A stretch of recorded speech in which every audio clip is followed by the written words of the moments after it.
오늘 설교 제목은 영향력 있는 신앙인이라는 제목입니다. 영향력 있는 그리스도인이라는 제목으로 새해에 이런 영향력 있는 그리스도인들이 다 되시기를 바라면서 말씀을 준비했습니다. 우리가 살아가는 이 세상에는 많은 사람들이 살고 있습니다. 많은 사람들은 다 똑같이 사는 것 같지만 저마다 각자 세계를 가지고 살아가고 있죠.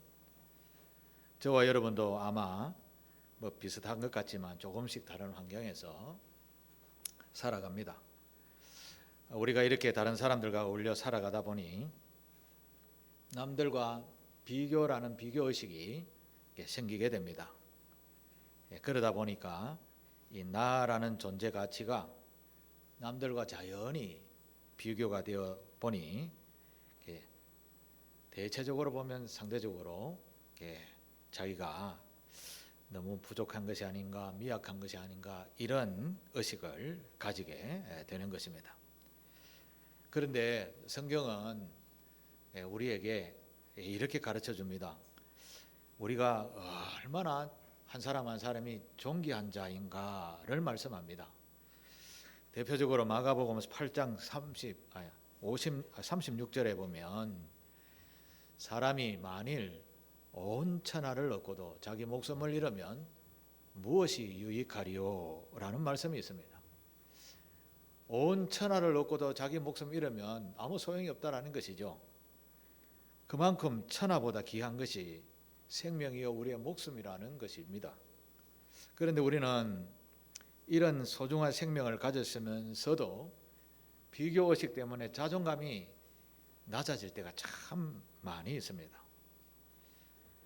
남들과 늘 비교하다 보니까 상대적으로 내가 뭔가 부족한 것 같이 느껴지는 것이죠. 우리가 늘 눈을 높은 데만 자꾸 보니까 내가 낮아지는 것처럼 그렇게 보일 때가 많죠. 반대로 병원에서 누워서 앞니를 장담하지 못하고 주사바늘 여러 개 꽂고 누워있는 사람을 생각하면 나는 그 가운데 들지 않았으니까 얼마나 감사한 일인가요? 이렇게 우리 눈을 조금만 낮추면 내가 지금 있는 곳이 얼마나 존재 가치가 높은가를 생각해 볼 수 있는 것이죠. 그래서 우리는 위축되는 것보다 이제 시각을 조금 바꾸어서 낮추는 삶 이렇게 보다가 보니 내가 얼마나 존귀한 자인가를 깨닫는 것처럼 우리는 하나님의 귀한 자녀니까 내가 얼마나 소중한 존재인가를 깊이 생각하면서 존재 가치를 높이는 그런 저와 여러분 되시기를 바랍니다. 그래서 오늘 말씀을 통해서 우리가 얼마나 영향력 있고 존귀한 자인가를 다시 한번 생각하며 은혜를 나누도록 하겠습니다. 오늘 우리가 읽었던 성경 말씀의 본문의 주인공은 세례 요한이라는 분입니다. 이제까지 우리는 요한계시록이라고 제일 마지막 말씀을 보았는데 요한계시록과 그 기록한 요한과 세례 요한은 다른 사람입니다. 그래서 앞에다가 세례 요한이라고 이름을 붙였습니다. 그 예수님 시대에 이전에 세례 요한과 같은 선지자가 400년 동안 아무도 없었어요. 그래서 암흑기라고 하죠. 암흑기에다가 갑자기 빛이 나타나는데 예수님이 이 땅에 오실 것이다 라고 앞장서서 전하는 사람을 선지자를 한 명 보냈는데 그분이 바로 요한입니다. 그 요한이 대표적인 대표적인 사역이 세례를 주는 사역이라서 세례 요한이라는 이름을 붙였습니다. 세례 요한은 태어났을 때 정말 보잘것없이 태어났습니다. 그런데 그가 성장하여 그 당시에 그 시대를 이끌던 영향력 있는 그런 사람들에게 강력한 도전의 메시지를 전했던 인물이 세례 요한이었습니다. 그가 성장한 것과 그가 전하는 메시지는 완전히 다른 분위기였던 것이죠. 세례 요한이 장성에서 메시지를 전가할 그때 나라에 제일 기득권을 가진 사람이 몇 명 있었는데 그 중에 헤롯이라는 왕이 있었습니다. 이 헤롯이 지나다니면 사람들도 다 벌벌 떨었는데 세례 요한은 이 헤롯 왕에게도 소리를 빵빵 지르면서 헤롯 왕이 저거는 더러워서 피해가야지 하면서 피해갔던 그런 인물이 세례 요한이었습니다. 그리고 그 당시 기득권을 가졌던 바리새인 사두개인들은 좀 기족층이죠. 이런 사람들에게도 세례 요한이 뭐라고 했는가 하면 야 이 독사의 자식들아, 이건 욕입니다. 성경에 그렇게 표현되어져 있습니다. 그 정도로 잘못된 신앙관을 가진 사람들에게 직설적인 표현을 했던 인물이 세례 요한이었습니다. 이런 세례 요한의 강력한 메시지에 수많은 백성들이 또 군중들이 그에게 몰려와서 죄를 고백하고 회개하면서 세례를 받게 되었습니다. 심지어 동족의 뭐라 합니까? 세금을 수탈하는 것을 보고 뭐라 그러죠? 이 동족의 혈세를 동족의 이 피를 빨아먹는 그런 이 세리들조차도 세례 요한에게 와가지고 아이고 잘못했습니다라고 회개했다고 하니까 세례 요한의 권세는 어마어마했습니다. 그런데 세례 요한을 바라보면 그에게 뭐 권세라는 거 아무것도 없습니다. 군대를 가진 것도 아니고요, 돈이 많은 것도 아니었습니다. 요즘 말하면 권력 있는 자에게 뭐 줄이 다 있는 것도 그런 것도 아니었습니다. 그리고 또 세례 요한은 학문이 뭐 뛰어나고 이러지도 않았습니다. 인간적인 기준으로 볼 때에는 세상에 어떤 영향을 미칠 만한 것이 없었습니다. 그런데도 그가 당시에 유대 사회를 흔들어 놓을 만큼 큰 영향력을 끼쳤던 것이죠. 과연 세례 요한에게 그 안에 무엇이 있었길래 이런 메시지가 나올 수 있었을까요? 과연 그를 무엇으로 그렇게 담대하게 해서 위대한 선지자의 역할을 감당하게 했을까요? 세례 요한을 강하게 했던 것이 무엇일까요? 그래서 오늘 본문을 통해서 세례 요한을 그렇게 강하게 했던 것이 무엇인지를 찾아보겠습니다. 첫 번째로는 세례 요한을 가장 강하게 했던 것은 세례 요한이 오직 하나님께만 집중한 사람이었다라는 것입니다. 4절을 한번 보시겠습니다. 4절, 오늘 본문 4절 시작. 세례 요한이 이르러 광야에서 죄 사함을 받게 하는 회개의 세례를 전파하니. 아멘. 세례 요한이 살았던 곳이 어디라고 합니까? 광야입니다. 광야. 우리가 잘 알듯이 광야는 어떤 곳이죠? 광야는 우리가 그냥 지금 요 건물만 내려가면 편의점도 있고 뭐 병원도 있고 시장도 가까이 있고 먹을 것, 입을 것, 잘 것 금방 다 갖춰져 있죠. 이 광야는 이런 것이 하나도 없는 곳입니다. 먹을 것, 입을 것, 잘 것 하나도 없는 곳입니다. 그런 곳이 광야인 것이죠. 누가복음 1장 80절에 보면 세례 요한이 어떻게 자랐는지 이야기합니다. 아이가 자라며 심령이 강하여지며 이스라엘에게 나타나는 날까지 어디에 있었다고요? 빈들에 있었느니라, 이렇게 표현하고 있습니다. 세례 요한은 빈들에서 자랐습니다. 이 빈들만 있는 광야는 시도 때도 없이 생명을 위협하는 여러 가지 조건들이 많습니다. 맹수들도 있을 것이고 독충들도 있을 것이고, 낮에는 뜨거운 햇빛, 밤에는 추위, 만만하지 않은 곳이죠. 이런 곳에서 살았는데 또 인간에게는 이 빈들 광야는 굉장히 적막한 곳입니다. 다른 말로 하면 고독한 곳이 되는 것이죠. 세례 요한이 이런 환경에서 광야에서 빈들에서 살았습니다. 세례 요한은 무엇을 붙들고 살았을까요? 의지할 건 아무것도 없는데 무엇을 의지할까요? 여러분 세상에 살면서 동서남북 사방이 다 우겨사임을 당하는 그런 절박한 때가 아마 살아가다가 한 번씩 만나게 될 겁니다. 그때는 여러분 그럴 때 어떻게 했죠? 저는 사방에 우겨사임을 당했을 때 그때 하늘이 보였습니다. 하늘이. 하나님 아버지, 하늘은 열려 있네요. 예, 세례 요한이 그랬습니다. 이 광야에서는 하나님 외에는 집중할 곳이 없었습니다. 하나님 도와주십시오 하지 않았겠습니까?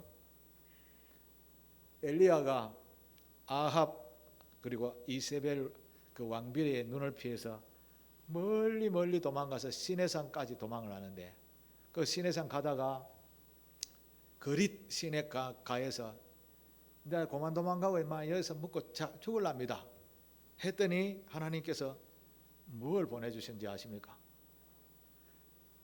까마귀를 보내주셨는데 까마귀를 통해서 떡을 보내주셨죠. 먹게 해주신 것이죠. 이걸 무슨 말씀이라고 합니까? 이걸 뭡니까? 하나님을 집중하며 살아가는 사람에게는 하나님께서 그 생명을 지키시고 보호하시고 인도하시고 먹이시고 입히신다라는 말씀입니다. 그래서 빈들과 같은 광야에 살아갈 때 하나님께 집중해야 되는 겁니다. 그래야 살 수 있는 겁니다. 오늘 이 광야와 같은 이 열악한 환경 속에서 살아가면서 우리가 정말 제정신으로 살 수 있는 시대가 아닌 것이죠. 환경을 보고 나라를 보고 살아가는 발걸음을 보고 내 처지를 보고 가정을 보고 하늘을 보고 좌우로 봐도 제정신으로 살만한 것이 아니에요. 온갖 고통과 고난과 끊임없는 도전들이 끊임없이 다가옵니다. 그래도 오늘 여러분들은 이 제단에 와서 하나님의 말씀을 들으니 얼마나 복인지 모르겠습니다. 참으로 안타까운 것은 이 복음의 말씀을 듣지 못하는 자빠져 자는 사람이 있다라는 사실입니다. 방송으로 보시는 분 정신 차리십시오.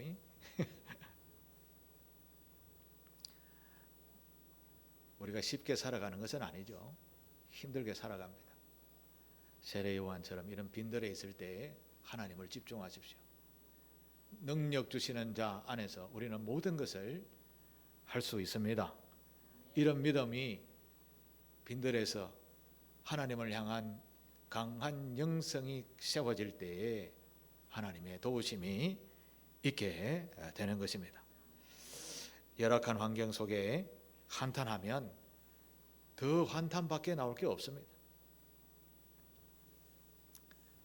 세례 요한은 이 빈들과 같은 광야에서 다듬어졌더니 그 내공에 무엇이 가득 찼습니까? 주의 성령으로 가득 차니까 옳게 하지 못하는 행위를 보는 사람들에게 과함을 지르는 거죠. 심지어 헤롯 왕에게라도 욕을 한마디 하고 그래 헤롯이 저거 더러워서 피해 다녔던 이런 시대가 바로 세례 요한 시대였었습니다. 예수님도요, 성경에는 기록에 나오지 않지만 예수님도 예루살렘에 올라갔다가 돌아오면서 세례 요한에 가서 세례를 받는 기록은 나오죠. 그래서 세례 요한을 받던 동네 친구들과 함께 가서 세례 받고 고향으로 돌아와서 가나안 혼인잔치부터 시작해서 기적과 이적과 표적들을 나타내면서 공생애가 시작이 되어지는 겁니다. 누구한테 세례를 받고요? 세례 요한으로부터 세례를 받고 시작하게 된 것입니다. 우리에게 힘들고 어려운 일이 있을 때에 주님을 붙들고 실험하고 기도하면 결과적으로 우리가 나도 모르게 세례 요한처럼 강해진다는 사실입니다. 이 오늘날 독사의 자식들아 할 수 있는 겁니다. 이런 고난은 즐겨받는 건 안 좋지만 그래도 고난이 있다면 내공을 가지시는 기회다 생각하시고 세례 요한처럼 빈들에서 주님을 집중하는 저와 여러분 되시기를 바랍니다. 그럴 때 우리가 세상에 영향력 있는 믿음의 사람으로 비치게 될 줄로 믿습니다. 안타까운 일들이 많이 일어나는 우리 이 시대에 우리가 하나님께 집중할 때 새해는 놀라운 일들로 가득 차게 될 줄로 믿습니다. 자, 두 번째로 세례 요한을 강하게 했던 요인을 찾아보니까 세례 요한은 자신의 삶의 형편을 전혀 개의치 않은 사람이었다라는 것입니다. 우리가 무엇인가 해보려 할 때 장애 요소가 많잖아요, 그죠? 예를 들자면 제 같은 나이 들은 사람이 이제 은퇴를 했습니다.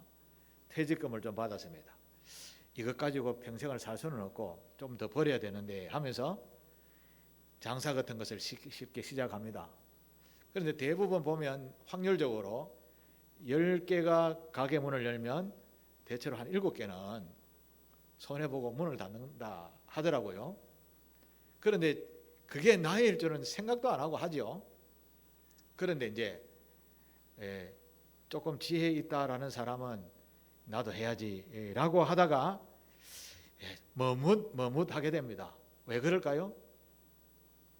눈앞에 처자식이 보이는 겁니다. 이거 떨어먹으면 정말 더 미래가 암담해지는 것이죠. 그래서 머뭇하게 되는 것이죠. 그런데 세례 요한은 그렇지 않았다라는 겁니다. 6절을 한번 보실까요? 6절. 요한은 낙타 털옷을 입고 허리에 가죽띠를 띠고 메뚜기와 석청을 먹더라.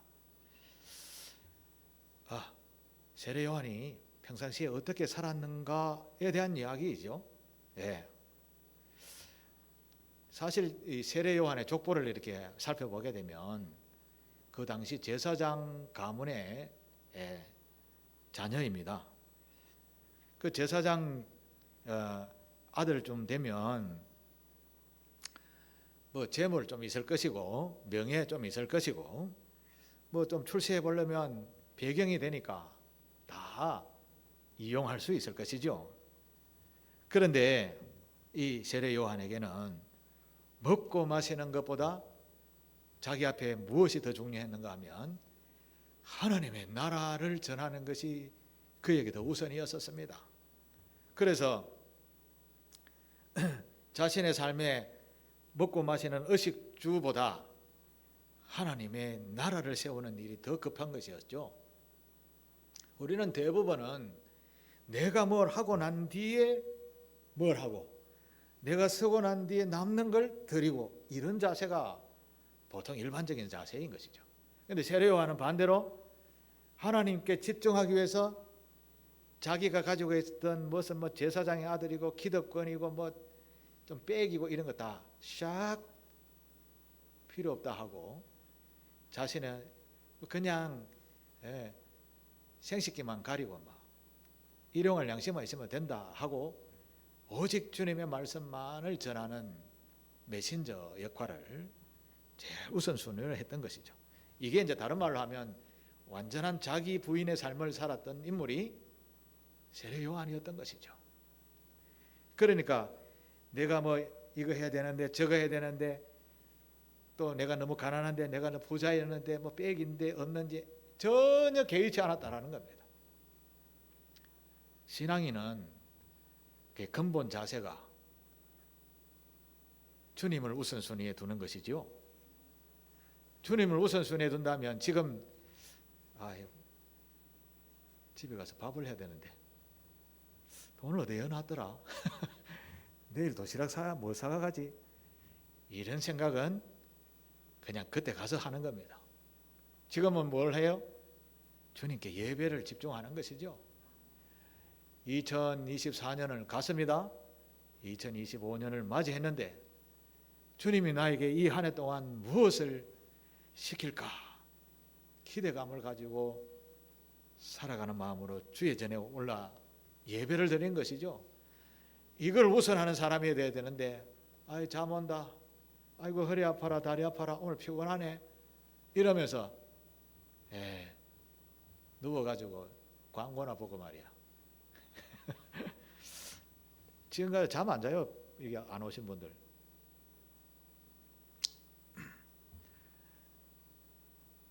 세례 요한을 강하게 했던 것은 그의 삶의 형편을 개의치 않았었습니다. 우리 모두도 우리의 삶보다 하나님 나라와 그의 의를 위한 우선된 삶을 살아보시게 되기를 바랍니다. 사람은 대체적으로 빈 마음을 별로 안 좋아해요. 뭔가 채워 있어야 됩니다. 주머니에도 돈이 몇 푼 있어야 되고, 배도 조금 불러야 되고, 배고프면 기분이 안 좋죠. 이런 진공 상태를 사람은 별로 안 좋아합니다. 무엇인가 채워져야 되는 것이죠. 그런데 육신의 삶을 우선하는 사람은 육신의 외형을 채웁니다. 명예 권세를 채우려고 노력을 하는 것이죠. 그런 면에서 보면 세례 요한은 내면을 채우는 사람이었습니다. 내면을 먼저 채웠다는 것이죠. 내가 부자가 아니어도 괜찮아.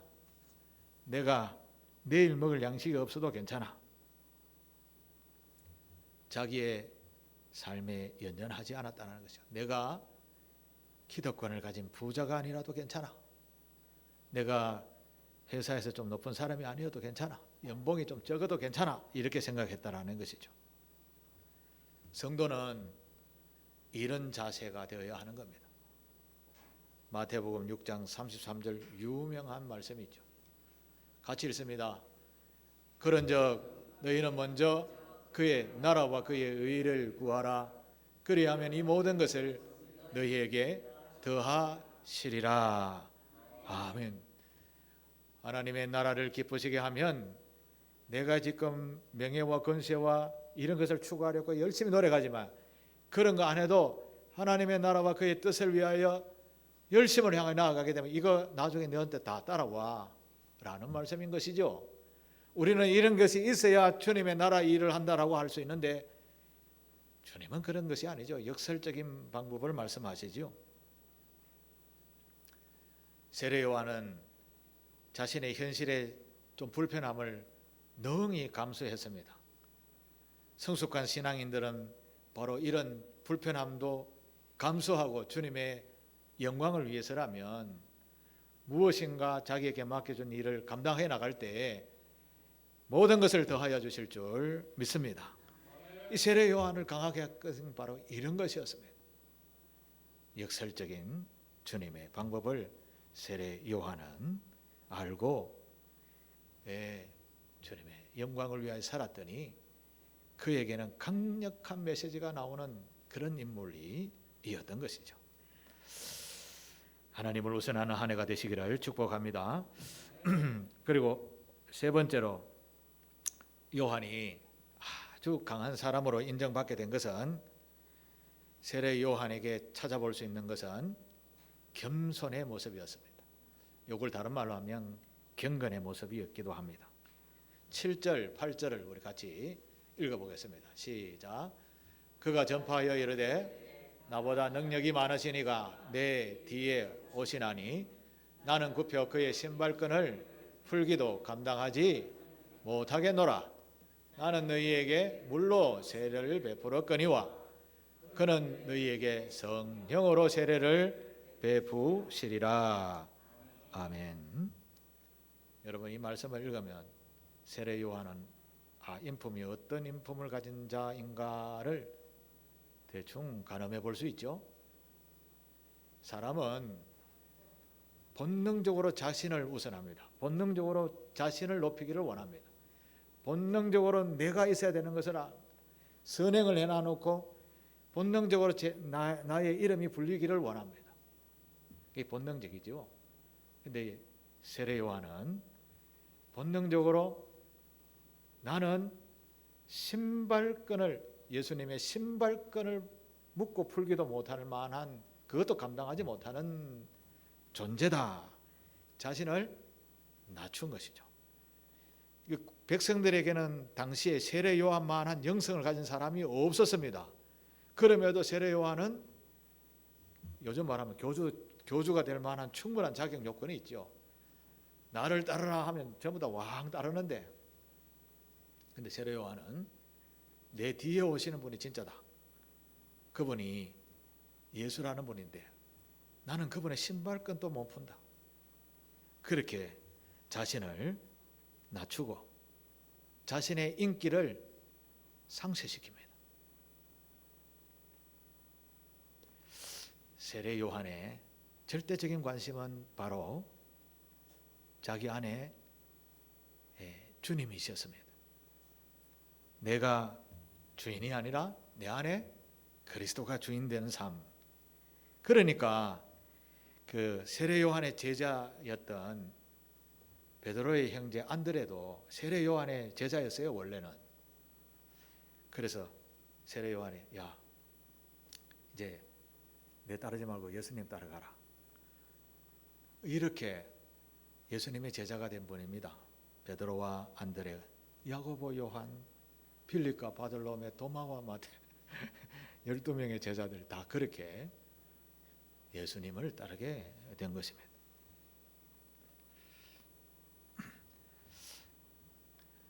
성경에 보면 약한 자가 강한 자를 부끄럽게 하고 복음에 미련한 것으로 세상을 부끄럽게 한다, 구원하신다라는 말씀이 있죠. 역설적인 표현인 것이죠. 예수님께서도 십자가를 달려 돌아가셨을 때 로마 군병들이 조롱하고 채찍을 할 때에도 수백 번이라도 그들을 무릎 꿇고 굴복시킬 수 있는 능력이 계셨습니다. 그런데 예수님은 자기가 해야 할 일을 아셨습니다. 내가 저들의 악된 죄를 대신 져주고 갈 어린 양과 같은 제물이라는 것을 아셨습니다. 그래서 자신을 낮추게 되죠. 죽기까지 복종을 하신 것입니다.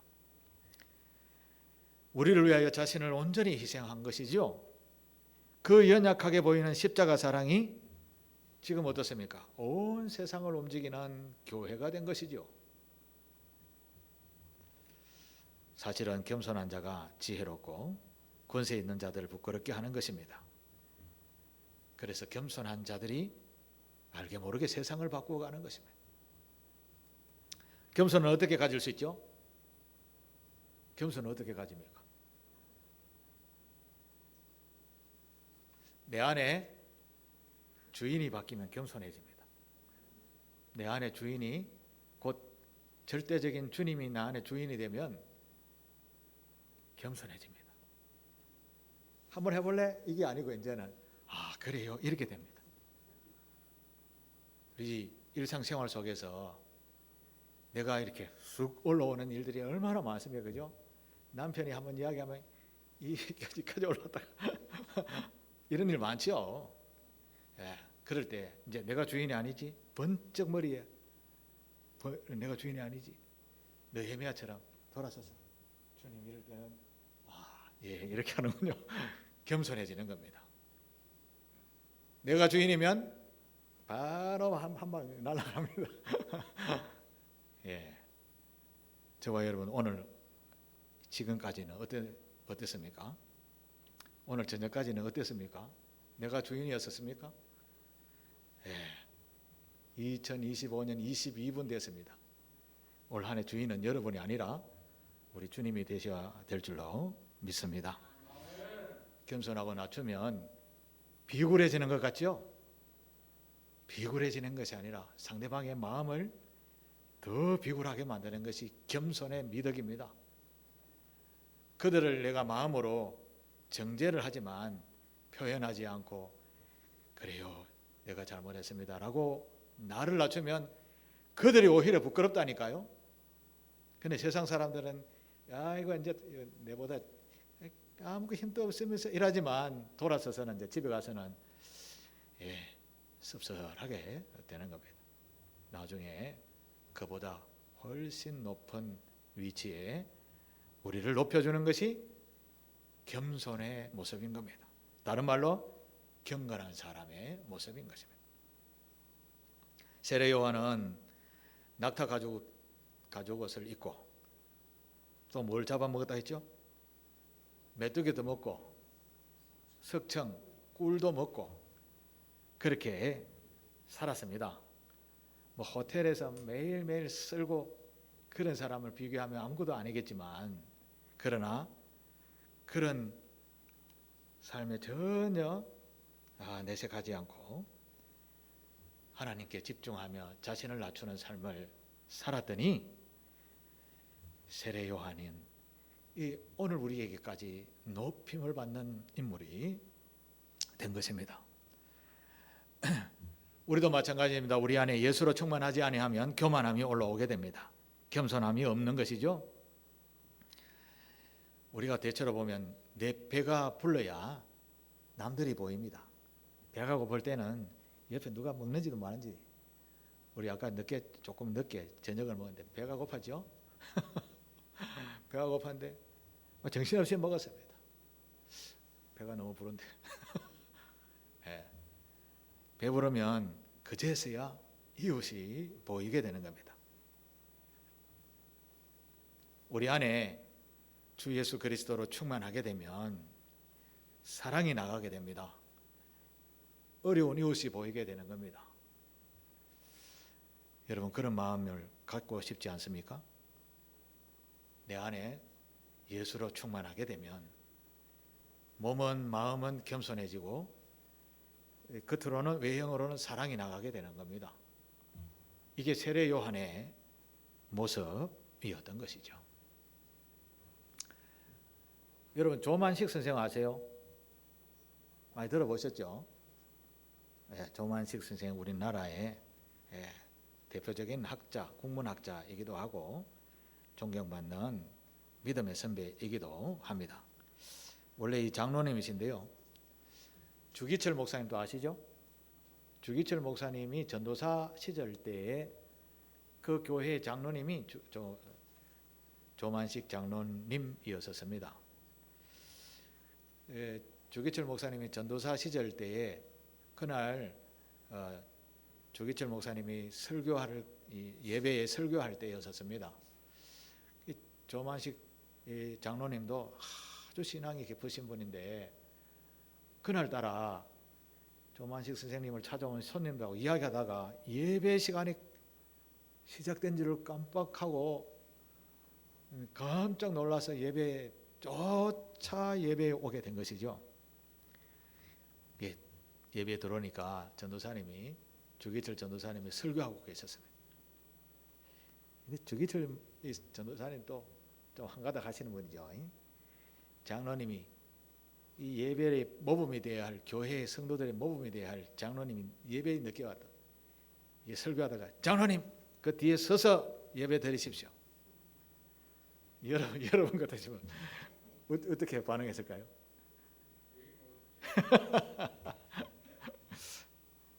조만식 장로님은 뭐 말씀하지 않고 뒤에서 서서 끝까지 예배를 드렸다고 합니다.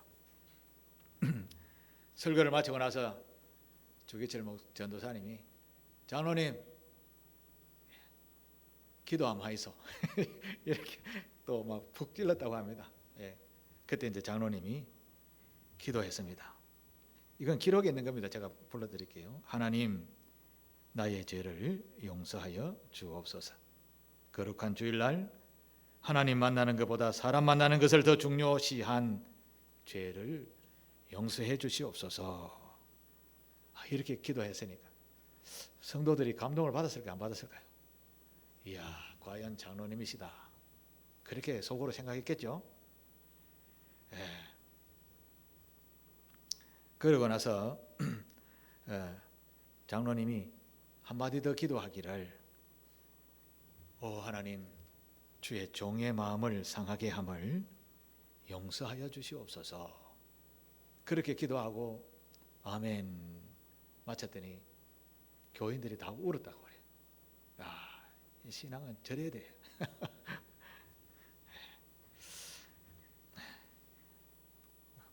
우리 같으면 어떻겠습니까? 여기가 교회 여기 보여 없나? 안 갔을까요?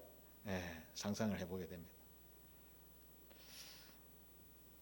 주기 조만식 장로님의 겸손은 우리가 깊이 본받아야 할 덕목인 것 같습니다. 이 장로님에게 이런 겸손함이 없었으면 이런 자세가 나올까요? 나올 수 없는 것이죠. 이 겸손은 주님이 주인 되었을 때 나오는 겁니다. 우리에게 주님이 주인 되시기를 축복합니다. 자, 말씀을 마치겠습니다. 세례 요한을 강하게 한 것이 첫 번째 뭐라고 했죠? 확실하게 대답하셔요. 세례 요한을 강하게 한 것은 그 빈들에서 아무것도 의지할 것 없는데 하나님만 집중했다라고 했습니다. 그 하나님을 집중할 때 그에게 강함이 나오게 되었다라고 하는 것이죠. 자신의 처지를 전혀 생각하지 않고 오직 하나님의 나라를 위해서 나아갔더니 그에게 강한 모습이 나왔다라는 것이죠. 그리고 그의 겸손함이 수많은 사람들을 주께로 인도하게 하셨다라는 것입니다. 이런 세례 요한의 믿음과 신앙을 본받아서 올 한 해 우리 하나님께 집중하는 저와 여러분 되시기를 축복합니다. 가난하다, 연약하다, 절대 그런 생각하지 마시고, 나는 하나님으로부터 택함을 받은 하나님의 자녀지, 내 안에 주님이 주인이시니 거침이 없어야지 라는 믿음과 신앙으로, 또 주님이 내 안에 주인이시니까 겸손함으로 우리가 살아가는 삶의 자리에서 이렇게 살아가게 될 때 영향력이 있을까요, 없을까요? 영향력 있는 그리스도인이 될 줄로 믿습니다. 이런 능력 있는 한 해가 되시기를 주님의 이름으로 축복합니다. 기도하겠습니다. 주보에 보면 우리 기도 제목을 제가 좀 적어놨습니다. 우리 같이 통성으로 한번 같이 기도하고 제가 마무리 기도를 하도록 하겠습니다. 우리 같이 기도하겠습니다. 아버지 하나님, 은혜와 사랑을 베풀어 주셔서 감사합니다. 영향력 있는 그리스도인이라는 기도 제목을 우리에게 허락하여 주셔서 감사합니다. 아버지 하나님, 이 한 해 동안 세례 요한처럼 하나님만 집중하게 도와주시고 형편에 전혀 구애받지 않고 오직 주님만 바라보며 주님의 나라를 위해서 아버지 하나님의 귀한 성품을 가지고 살아가게 될 때 세례 요한처럼 영향력 있는 거룩한 성도가 될 줄로 믿습니다. 아버지 하나님, 이런 성도로서 우리가 그동안 가지고 있던 상처, 근심, 걱정, 이런 것들이 치유 회복되는 한 해가 되도록 도와주십시오. 상길교회가 믿음으로, 영적으로, 말씀으로, 기도로 성장하는 한 해가 되게 하여 주시옵소서. 우리 사랑하는 교우들의 가정 속에 하나님의 놀라우신 평강, 은혜와 사랑과 축복이 가득하게 도우시옵소서. 청년들 앞길을 지도해 주시고 저들에게 행하여야 할 모든 일들을 형통하도록 인도하여 주시옵소서. 이 맞는 새해는 전도 부흥의 열매가 맺어지는 한 해가 되도록 도와 주시옵소서. 제자 양육 공부를 활성화하게 하시어서 서로가 서로를 윈윈하는 아름다운 성도의 교제로 성숙한 그리스도인이 되도록 도와 주시옵소서. 상길교회가 기도하고 후원하는 선교사님과 또한 우리를 위하여 기도하고 또 후원하는 교회 모든 분들에게 하나님의 놀라운 은혜와 사랑이 있게 도와 주시옵소서. 아버지 하나님, 이 나라와 민족을 위하여 기도합니다. 나라의 정의와 공의가 강물처럼 흐르는 나라 되게 하옵소서. 위정자들에게 하나님을 두려워할 줄 알게 도와주시고 하나님을 두려워하고 믿는 그런 위정자들로 세워주시어서 이 나라가 거룩한 나라, 거룩한 백성, 열방의 하나님의 거룩한 나라를 선포하는 나라 되게 도와주시고 하나님이 보호하시는 나라였다 고백할 수 있는 거룩한 나라 되게 하여 주시옵소서.